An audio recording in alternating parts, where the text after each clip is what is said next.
21 টাকার ফাউন্ডেশন কাঞ্চননগর বহুমুখী উচ্চ বিদ্যালয়ের প্রাক্তন ব্যাচ 21 দ্বারা পরিচালিত একটি অরাজনৈতিক সেবামূলক সংগঠন। সংগঠনের আয়োজনে কাঞ্চননগর বহুমুখী উচ্চ বিদ্যালয়ের প্রাক্তন শিক্ষক মরহুম নাসিম উদ্দিনের স্যারের পঞ্চম মৃত্যুবার্ষিকী উপলক্ষে স্মরণসভা ও এসএসসি দাখিল পরীক্ষায় উত্তীর্ণ কৃতি শিক্ষার্থীদের সংবর্ধনা অনুষ্ঠান সম্পন্ন হয়েছে।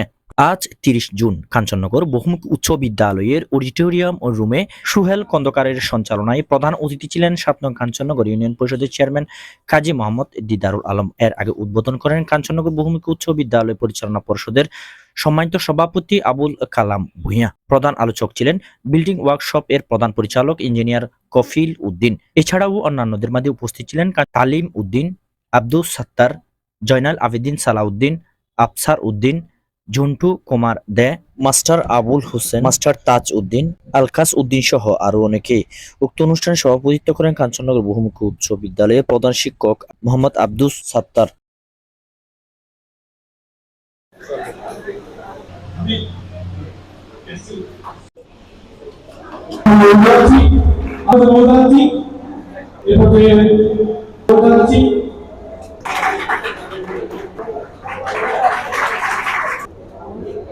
একুশ টাকা ফাউন্ডেশন ওনাদের যাত্রা শুরু 2022 থেকে। ওনারা এই বিদ্যালয়ের 2021 সালের শিক্ষার্থী। ওনারা, আমি যতটুকু জানি, সবাই এখন স্টুডেন্ট। আসলে এত অল্প বয়সে একটি সেবামূলক প্রতিষ্ঠান করার জন্য কলিজা লাগে। ওনাদের সেই কলিজা আছে, এই কারণে ওনারা পাশে। ওনাদের জন্য আমাদের শুভকামনা এবং 21 টাকার ফাউন্ডেশনের প্রতি অনুরোধ থাকবে, অত্র বিদ্যালয় থেকে পাশ করা বা যারা বর্তমানে স্টাডিতে আছে, কোনো শিক্ষার্থী যাতে টাকা পয়সার কারণে বা অন্য কোনো সমস্যার কারণে কারো জীবন যাতে থেমে না থাকে। আর যারা এসএসসি বা দাখিল পরীক্ষায় উত্তীর্ণ আছেন, সবাইকে অভিনন্দন। এটা শুধুমাত্র শিক্ষা জীবনের শুরুমাত্র। এটা আমাদের অনেকের যেটা হয়, আমরা এসএসসি পাস করার পরে আমরা মনে করি আমরা ক্লাস পেয়েছি, আমাদের আর কোনো টেনশন নাই। আসলে এরকম গা ছেড়ে দিলে হবে না। এইটা এই এসএসসি পাস শিক্ষা জীবনের শুরুমাত্র। এরপরে একটা ভালো কলেজে ভর্তি হতে হবে, এরপরে একটা ইউনিভার্সিটিতে ভর্তি হতে হবে। আমাদের গ্রামের শিক্ষা ব্যবস্থায় নর্মালি যেটা দেখা যায়, যেমন আমি আমার ব্যাচের কথা বলি, আমরা স্যাররা জানবে, আমাদের ব্যাচে আমার ক্লাস শুরু হয়েছে এই রুমেই, আমি এই জায়গাটাতে বসতাম। স্যাররা হয়তো জানে। তো আমার ব্যাচে টোটাল স্টুডেন্ট ছিল 300 জন। ক্লাস 6-এ 2টা ইউনিটে 300 জন ছিল। আমাদের সময় আমরা পাবলিক ইউনিভার্সিটিতে আমাদের ব্যাচ থেকে আমি একজন আর আমার বন্ধু একজন, আমরা শুধুমাত্র 2 জন স্টুডেন্ট পাবলিক ইউনিভার্সিটিতে পড়ার সুযোগ পেয়েছি। কত হচ্ছে কেন এটা হলো? আমাদের ব্যাচে কি শুধু আমরা 2 জনই মেধাবী ছিলাম বা ভালো স্টুডেন্ট ছিলাম? অবশ্যই না। আমার মতে আমার ব্যাচে আরো 20 থেকে 25 জন ছিল যাদের পাবলিক ইউনিভার্সিটি মেডিকেল বা অন্য ভালো জায়গায় পড়ার ক্যাপাবিলিটি ছিল।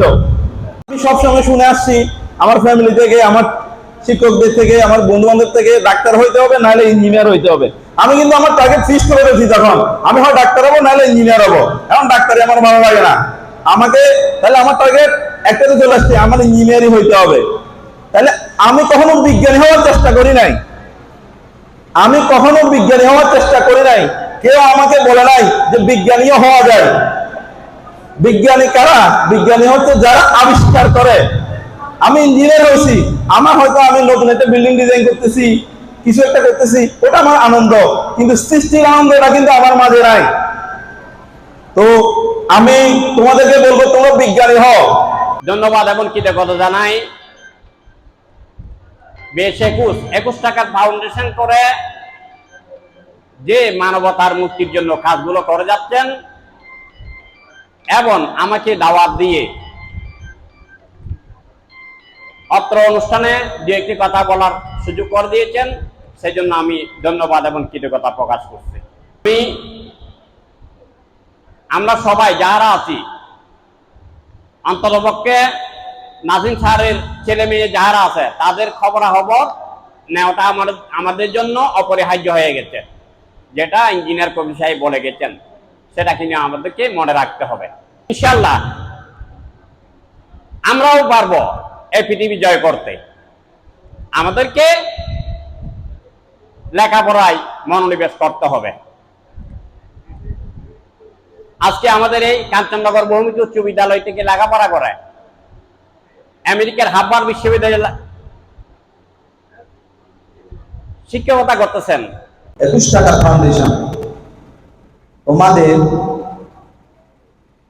সুন্দর মনোভাব নিয়ে তোমরা যেভাবে তোমাদের সংগঠনটিকে টিকে রাখতে পারো, সব সময় ওই চিন্তাটা মাথায় রাখবা। দুই একটা পিঠটাও যদি সরে যায়, তোমরা দলটাকে শক্ত করে ধরবা।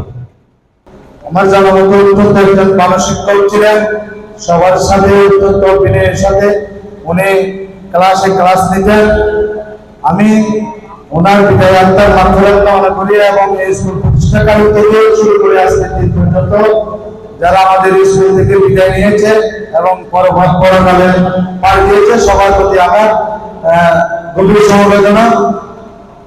আমি 21 টাকার ফাউন্ডেশনের সবাইকে আন্তরিক ধন্যবাদ জানাই।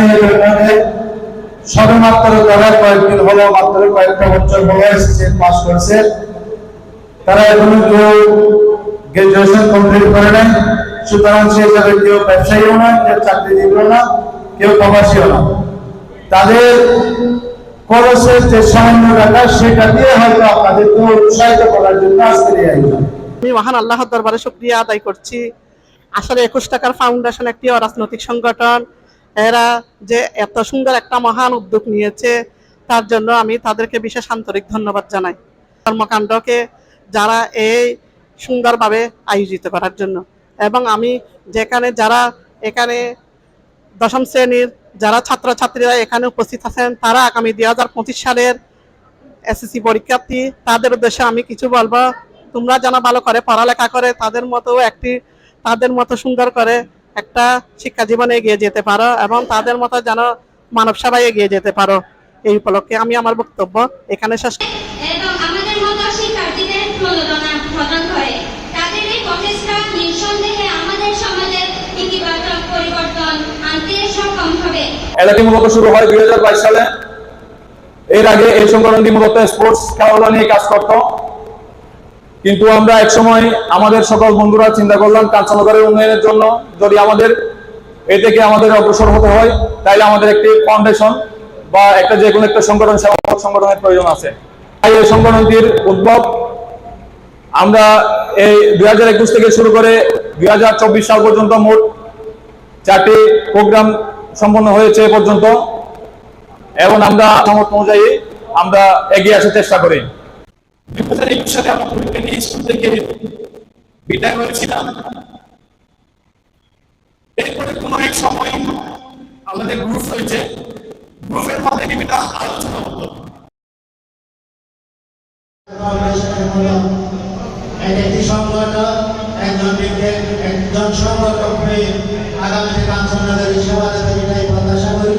এই সুন্দর পরিবেশ সৃষ্টি করার লক্ষ্যে এই বিদ্যালয় প্রতিষ্ঠা লগ্ন থেকে আজ পর্যন্ত যারা বিভিন্নভাবে সাহায্য সহযোগিতা করে এই বিদ্যালয়কে এত সুন্দর একটি পরিবেশ সৃষ্টি করে দিয়েছেন, তাদের মধ্যে যারা ইন্তেকাল করেছেন, যে সমস্ত শিক্ষক শিক্ষিকাবৃন্দ শিক্ষকতা করে মৃত্যুবরণ করেছেন, আমি সকলের আত্মার মাগফিরাত কামনা করছি এবং আল্লাহ পাক রব্বুল আলামিনের নিকট শুকরিয়া জ্ঞাপন করছি যে আল্লাহ পাক রব্বুল আলামিন তাদেরকে জান্নাত নসিব করবেন।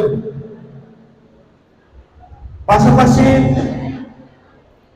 আজকে সবাই যে দুটি বিষয়ে আলোচনায় আনার কথা ছিল, সেটি হচ্ছে আমাদের এই বিদ্যালয়ের সাবেক শিক্ষক মরহুম নাসিমউদ্দিন সাহেব খুব অল্প বয়সে দুরারোগ্য ব্যাধিতে আক্রান্ত হয়ে ইন্তেকাল করেছেন। এই নাসিমউদ্দিন সাহেবের সম্পর্কে আজকে আমরা এই স্মরণ সভার আয়োজন করেছি। 21 ফাউন্ডেশন এই স্মরণ সভার আয়োজন করেছেন, কেননা এই নাসিমউদ্দিন সাহেব এই বিদ্যালয়ে যোগদান থেকে শুরু করে মৃত্যুর পূর্ব মুহূর্ত পর্যন্ত অত্যন্ত আন্তরিকতার সঙ্গে ছাত্রছাত্রীদের সাথে শিক্ষার সুযোগ আচরণ করেছে এবং ছাত্রছাত্রীদেরকে ভালো পাঠদান করিয়েছে, ভালো শিক্ষাদান করিয়েছে এবং ভালোভাবে লেখাপড়া করিয়েছে, যার কারণে আজকে 2021 ব্যাচ ওই নাসিমউদ্দিন সাহেবকে অত্যন্ত আনন্দের সহিত এবং অত্যন্ত প্রাণ ভরে তাকে স্মরণ করছেন। আল্লাহ পাক রব্বুল আলামিন নাসিমউদ্দিন সাহেবকেও যাতে জান্নাতবাসী করুন এই কামনাটুকু করছি। এই 21 ফাউন্ডেশন একটি মানবিক ফাউন্ডেশন, অরাজনৈতিক ফাউন্ডেশন। তারা 2021 সাল অর্থাৎ 2022 সাল থেকে তাদের কার্যক্রম পরিচালনা করে আসছে। তাদের মূল লক্ষ্য উদ্দেশ্য হচ্ছে ছাত্রছাত্রী সহ এলাকার সামগ্রিক কর্মকাণ্ডে কিভাবে সেবা করা যায়, কিভাবে ছাত্রছাত্রীদেরকে তাদের লেখাপড়ায় মনোনিবেশ করানো যায়, তাদের বিভিন্ন ধরনের সুবিধা অসুবিধায় কিভাবে সহযোগিতা করা যায়, এই ধরনের মন মানসিকতা নিয়ে 21 ফাউন্ডেশন তাদের কার্যক্রম চালিয়ে যাচ্ছে। আমি 21 ফাউন্ডেশনকে তাদের এই কার্যক্রমের জন্য সকল কর্মকর্তাদেরকে আমি অন্তরের অন্তঃস্থল থেকে অভিনন্দন জানাচ্ছি। তারা যাতে আরো মহৎ উদ্যোগ গ্রহণ করে ভবিষ্যতে তাদের এই যে সংগঠন সেটিকে আরো উত্তর প্রবৃদ্ধি তথা বৃদ্ধি সাধন করে বিভিন্ন কর্মকাণ্ড আরো সুন্দরভাবে সফলভাবে করতে পারে। এই জন্য আমি সবার কাছ থেকে যে আশা করব যে আপনারা যারা যে অবস্থায় থাকেন না কেন, আপনারা অবশ্যই 21 ফাউন্ডেশনকে আর্থিকভাবে সাহায্য সহযোগিতা করে তাদের কর্মপরিধিকে বাড়ানোর জন্য আপনারা প্রচেষ্টা চালাবেন, তাদেরকে সহযোগিতা করবেন, তাহলে তারা আরো সুন্দরভাবে এই 21 ফাউন্ডেশনের যে সংগঠন সেটি আরো সুন্দরভাবে কার্যক্রম চালিয়ে তাদের 21 ফাউন্ডেশনের এই সংগঠনকে উত্তর উন্নতিতে এবং উন্নতি করে তারা যাতে তাদের সুনাম রক্ষা করে সামনের দিকে এগিয়ে যেতে পারে এই আশাটুকু করব। পরিশেষে আমরা যারা আজকে সংগঠিত হয়েছি 21 ফাউন্ডেশনের মাধ্যমে, আমরা যারা সংগঠিত হয়েছি তাদেরকে এখানে থেমে থাকলে চলবে না, তাদেরকে আরো ভালো লেখাপড়া করে তাদের যে প্রতিভা আছে এই প্রতিভার বিকাশ করিয়ে উচ্চ মাধ্যমিক এবং উচ্চ শিক্ষায় তারা পদার্পণ করবে। তারা ডাক্তার, ইঞ্জিনিয়ার হতে শুরু করে বিভিন্ন পর্যায়ে সচিব হতে শুরু করে দেশের বিভিন্ন পর্যায়ে তারা তাতে অংশগ্রহণ করতে পারে, তারা যাতে চাকরি করতে পারে সেই দিক খেয়াল রেখে তাদেরকে লেখাপড়া চালিয়ে যেতে হবে। তাদের ছোট ভাই বোনদেরকেও স্নেহ দিয়ে, মায়া মমতা দিয়ে তারা যাতে ভালো করতে পারে সেই ধরনের দিক নির্দেশনামূলক কর্মকাণ্ড তাদেরকে করতে হবে। পরিশেষে আমি বলবো আমাদের যে 21 ফাউন্ডেশন সেটি যাতে তাদের কার্যক্রম আরো সুন্দরভাবে চালাতে পারে, আমাদের বিদ্যালয়ের পক্ষ থেকে আমরা সর্বাত্মক সহযোগিতা করে যাব। আমি আশা করব তারা এই ধরনের অনুষ্ঠান যদি বিদ্যালয় বন্ধের দিনে করা হয় এটি আরো একটু সুন্দর হবে, আরো অতিথিবৃন্দদেরকে দাওয়াত করলে অনুষ্ঠান আরো সুন্দর হবে এই আশাটুকু করছি। পরিশেষে 21 ফাউন্ডেশনের সকল কর্মকর্তাদেরকে ধন্যবাদ জানিয়ে এবং আজকের এই অনুষ্ঠানে উপস্থিত হয়ে আমাদের সম্মানিত অতিথিবৃন্দ এই অনুষ্ঠানকে সুন্দর এবং সর্বাত্মক সার্থক করেছেন, এই জন্য আমি সকলকে আবারও ধন্যবাদ জানিয়ে এবং অনুষ্ঠানের সমাপ্তি ঘোষণা করছি। ধন্যবাদ সবাইকে। খুব বেশি পছন্দ করত এবং খুব বেশি ভালোবাসত 21কে। সেই সুবাদ